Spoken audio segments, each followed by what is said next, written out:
All right, folks, I'm going to quickly review three markets, ES, gold, crude, and see what's going on. Specifically, I'm identifying accumulation distribution areas, looking for their tests to see if the buyers and sellers are still there. If they are, they'll start buying and offering the pullback opportunity to get in and ride the markup.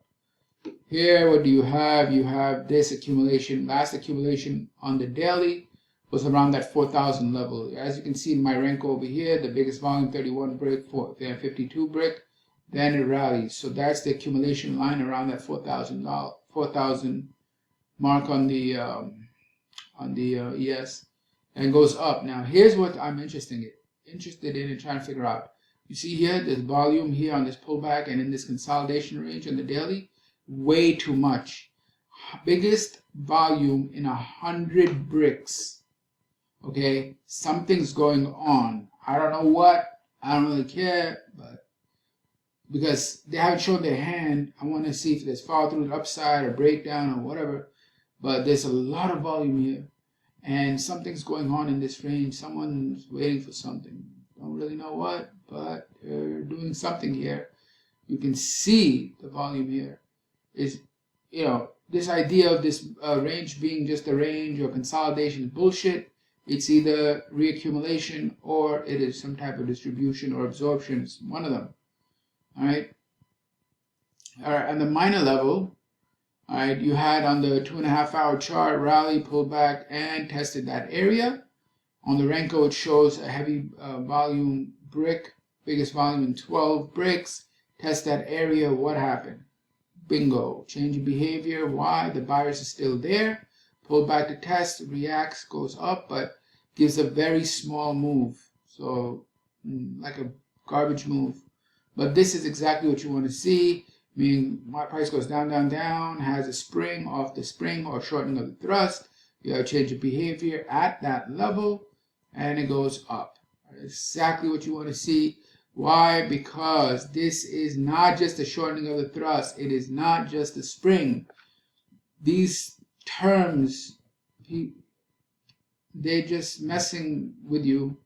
The most important thing is to identify this accumulation or distribution. That's the most important thing, because positions are being established and they will defend those positions. And accumulation also is a precondition or happens before markup, which is what your entire objective is, to get markup and markdown on whichever time frame you trade. So this was accumulation, go at that level, and then you had to change your behavior on the biggest price action, 21 waves. That's all you need to know. Wait for the pullback, does the test, reacts, and it gives garbage markup. So I don't know what's really going on here because there's no strong markup. So is this just a pullback to test a breakdown, meaning a counter trend breakdown? Is there something else going on, or is this going to go down a little bit more and then react to the upside? We don't know. We'll find out tomorrow. What we do know is that it's reacting off a high volume area and exactly where it's supposed to react off of. Someone defended their position by reaccumulating and causing somewhat of a rally with this change in behavior, but there's no follow through buying. You just pull back and give a little bumpy trade, so stops are going to be under here, which is what these guys might try to take out. All right, so that does it for the ES. Let's move on. For gold, the major line in sand is the 2000 area. And that's exactly where it reacted off of. Look at the way it reacted off of the 2000. Went down to 2000, which is where they did their prior reaccumulation. How do I know? Take a look at the bricks. Biggest brick volume in 11 and 12 bricks right there with the follow through into the upside. What is that? That's accumulation. Why? Because they're accumulating and then comes markup. As you know, the real schematic is very simple. It's a cyclical schematic that shows accumulation, markup, distribution, markdown. You understand what that means? It's really important because that's what's happening all the time in the market. All right. So here is the heavy positions established. Rally, the first test worked. Now the second test. The second test is interesting. I mean, on the lower time frame chart, look at what happened. When it came back down on the 5-minute chart to that higher time frame level of that 2000 level, right? The biggest price change in 49 waves and markup. It's exactly perfect. See? Down, that level, markup. And it goes to that minor resistance or that minor distribution area, the 20, I think it was 2025.1 around there, which is what you see on the medium time frame, which had the biggest selling in 10 bricks. That's exactly where it goes. So what do you do now? I don't know, because you have very strong level of 2000, some selling pressure at 2025.1. So now it's pulling back, but something's going to happen, and when it happens, you just be ready. Why? How do I know? Look at the volume. Look at this. It's the biggest volume in 96 bricks. What do you think? This is coincidental? This is random? No. You don't have the biggest volume in one brick, and then one brick, and then 7 bricks, and then one brick, and then one brick, and then 96 bricks. Biggest volume, 96 bricks, coming from that prior resistance area. So what happens at resistance?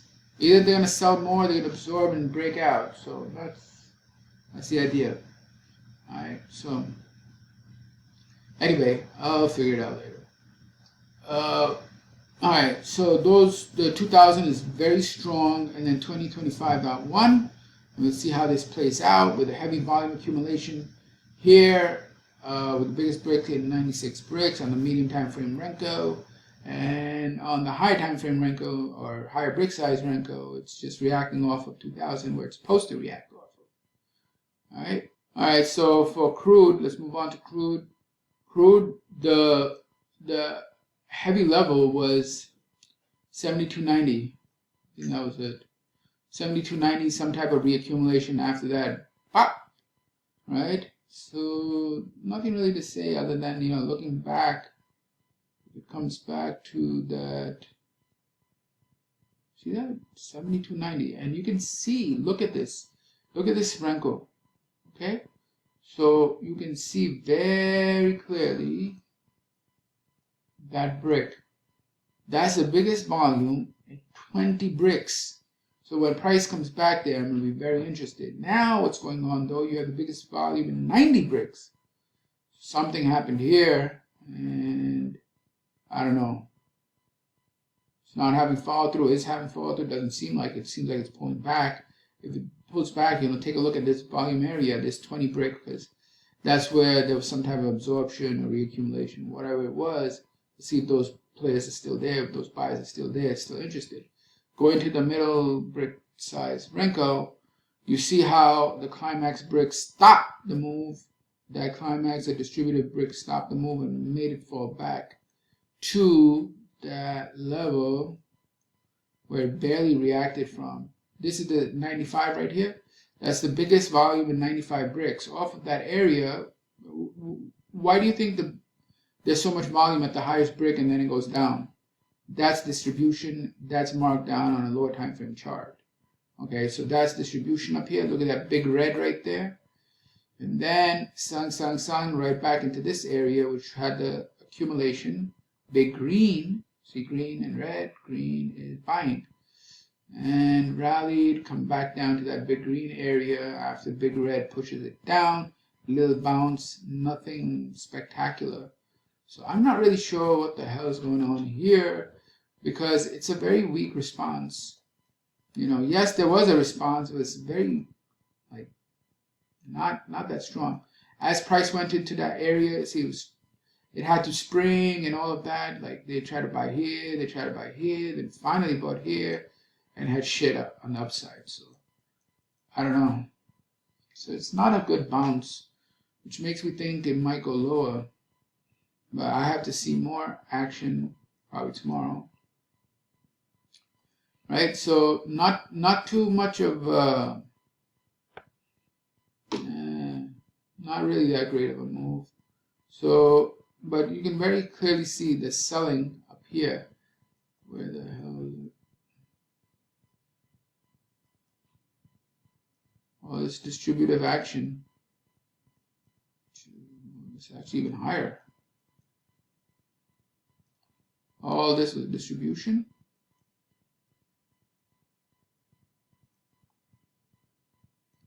This whole thing was distribution. Then it went down. Went back to that level that I mentioned. They had some accumulation, spring, rally, and now we'll see what's going on. But I think this market, I'm not really too sure. So I want to see some type of high volume breaks, follow through, and then I'll consider it. But just weird right now. Even this move is weird. Doesn't look right. Because it shouldn't have broken down like this. Even if it's springy, it shouldn't do that. The V bottom here, see the way it go down and up, at least have some more movement. But it just fell back like that. I don't know. It just doesn't look right.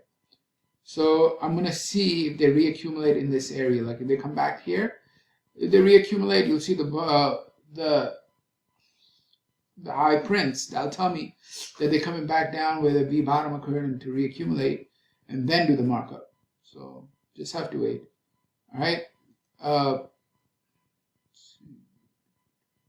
Right now, I don't see any reaccumulation. I see they went to the same area, did the V thing, support level, this line right here, pierced it, went up against it, etc. So just wait and see. What are the key levels? The key levels here is this one, which is 80.50, and more importantly is that 72.90, basically 73, right? So that 73 level is, I think, is untested. All right. The shorter, very, very short time frame level is 80.50. I think it's 80.50. And the more medium term, which is 73, that if it comes down to 73, like right here, should definitely see some type of reaction. See if those buyers defend. All right, that's all, folks. Have a good night.